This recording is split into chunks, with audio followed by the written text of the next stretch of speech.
Welcome to the Business Collective Podcast with Terry Fletcher. Weekly conversations and insights on how to go from employee to consultant in any business field where your years of expertise can be showcased. Take your career to the next level, entrepreneurship. Now here's your host, nationally recognized healthcare consultant, speaker, and author, Terry Fletcher.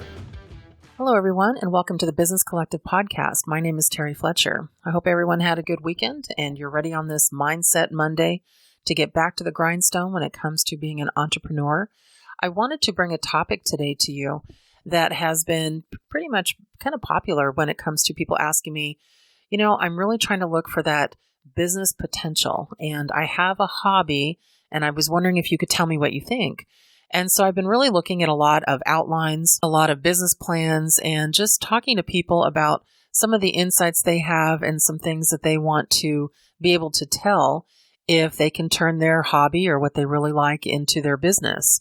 So if you're like most people, you probably have at least one hobby that keeps you pretty busy and can also help you stay entertained outside of working as many hours as we do. Let's face it, now that we are working remotely and having to deal with changing things from working at an office to now working from home. I know I just moved my headquarters of my office back into my home office, and I used to have both.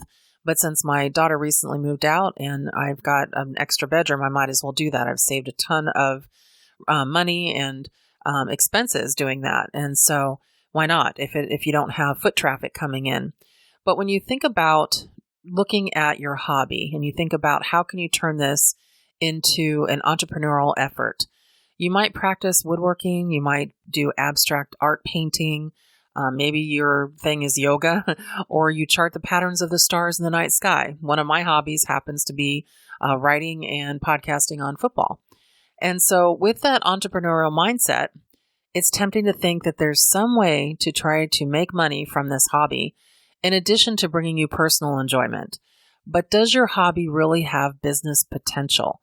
But you have to look at it from a couple of different angles. So for example, I mentioned that I like football. Well, I'm lucky enough, actually the producer that produces my podcast here for the Business Collective, I get to podcast for the Steel City Underground site, which is Steelers football, an affiliate for Joe Kuzma. And it's nice because people who hear me on that, I've actually had physicians hear me and been picked up some of my articles I've written for that by some medical journals, and actually been asked to do some education and training because of my medical background. So that has turned into some monetary options just as a hobby. And I could talk about football all the time because I love it.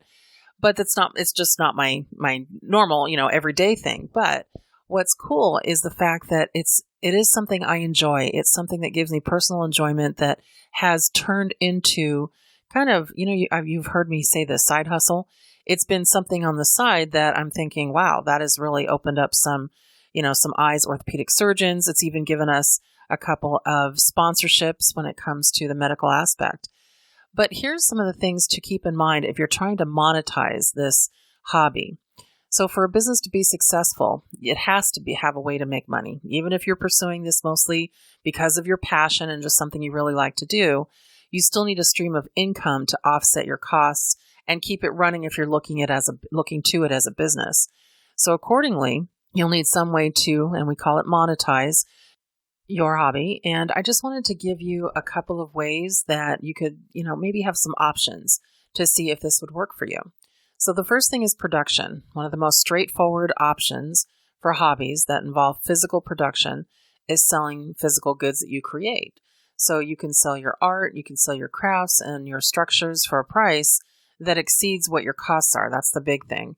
And thanks to now the prevalence of online platforms, this is a very popular option. Remember, on Etsy or eBay or anything like that, Etsy alone has 2.1 million sellers. And now you can also get on Amazon. Now, Amazon takes a big chunk, almost 75%. But again, it just depends what your vision is. And if it's just something you like to do, maybe you like to write, maybe you just, there's anything there for blogging content, or, you're trying to look and find viewership or readership. You can also make money just by attracting a sufficient readership or viewership. producing blog content or regular video streams about your hobby can be your route to a steady, audience. And from there, you can monetize your practice with sponsorships, affiliate links, and advertising.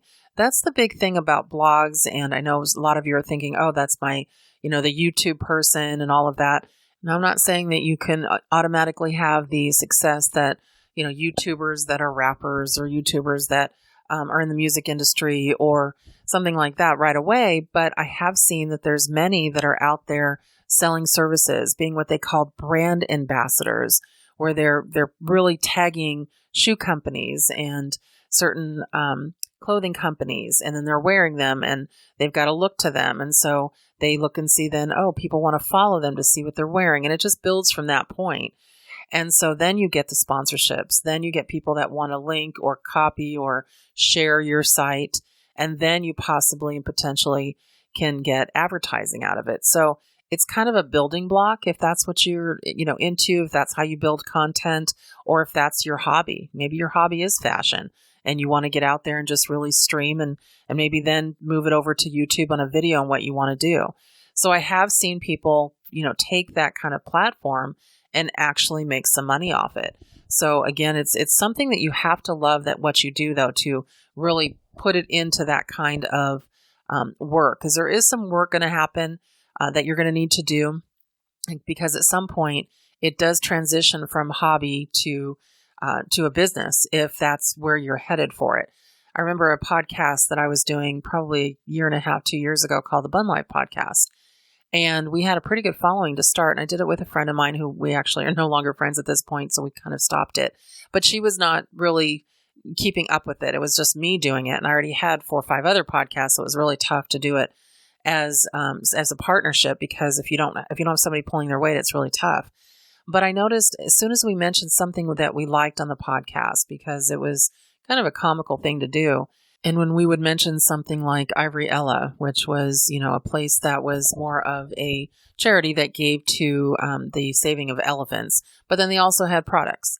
Or Four Oceans is one of my philanthropic areas that I like. And they basically clean all the trash out of the oceans, and then you get a bracelet for it.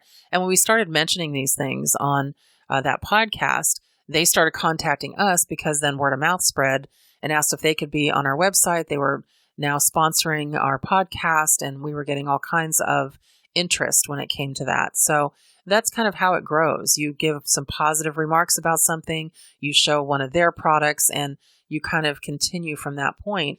And it can build if you keep up on it. But you really have to have somebody, if you're going to do it as a partnership, you have to have somebody that's also going to put in the time. And one thing you don't want to do is from a hobby standpoint, is if you decide that you want to monetize your hobby, you have to know or have a mindset that at some point it's no longer going to be a hobby. It's going to change to a working effort or your side hustle. Now, another option would be education, even if the others don't pan out.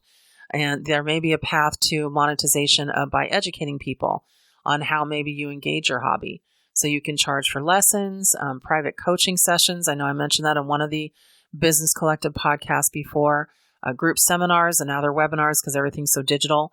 The only prerequisite is that you have a sufficient skill level. What I do now is almost, 90% online.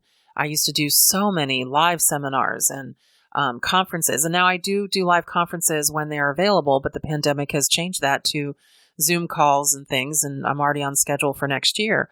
But education is pretty big. Training people or having a conversation with a few people that they're considering training, or coaching people. Coaching is pretty big. That's private coaching sessions right now if you have any kind of skill set or hobby or something that you like to talk about.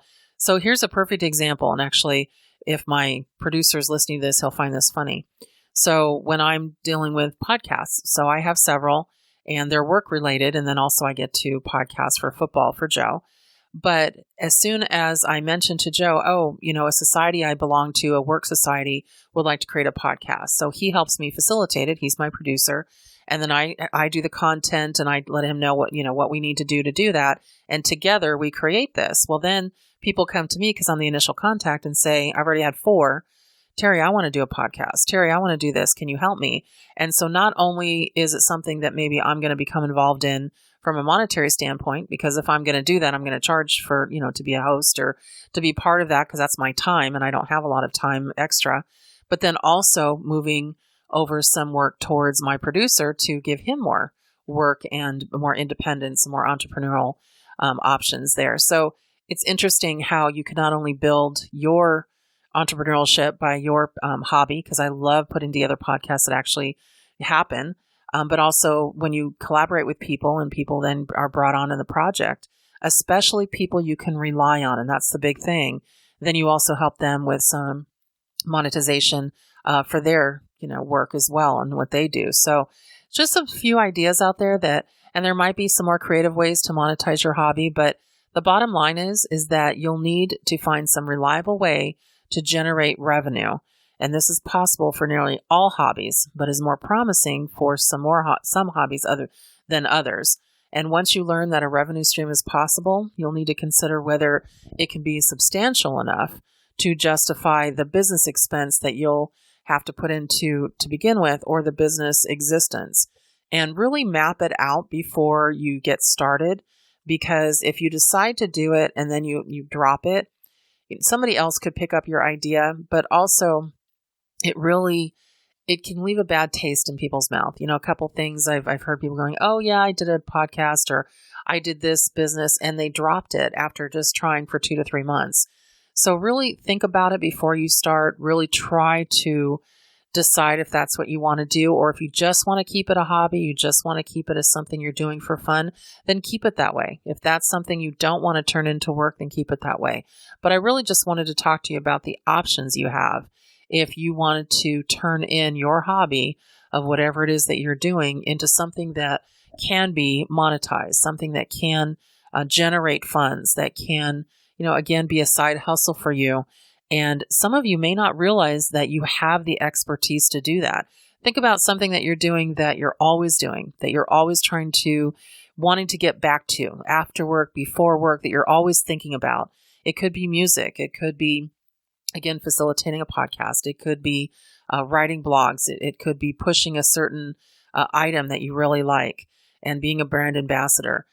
It could be shopping. I mean, who knew that certain personal shoppers out there are going to be really popular right now. I mean, this might sound a little, I think they call it bougie, but I don't go to the grocery store anymore. Haven't been for years. I order online, and that's been a huge thing to do that. And I know they make money doing that. And so I really like the online services that are available now, not just during the pandemic, but just for convenience. You can get online anything at this point, and that's been really helpful. So if you're somebody that really can take that passion that you have, the hobby that you have, and put it into an entrepreneurial option, then think about what you do for fun and see if you can transition.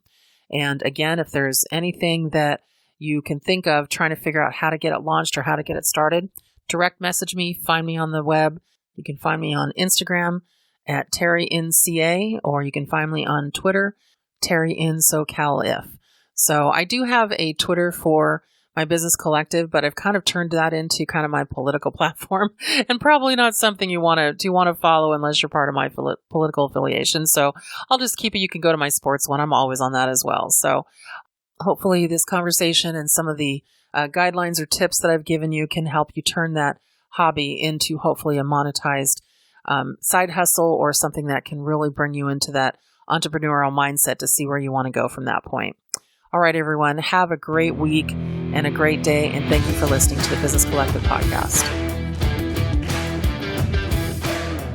Thank you for listening to the Business Collective podcast. Drop us a rating and review on Apple Podcasts, Stitcher, Spotify, or wherever you listen to podcasts. Check out our website and blog at www.business-collective.com.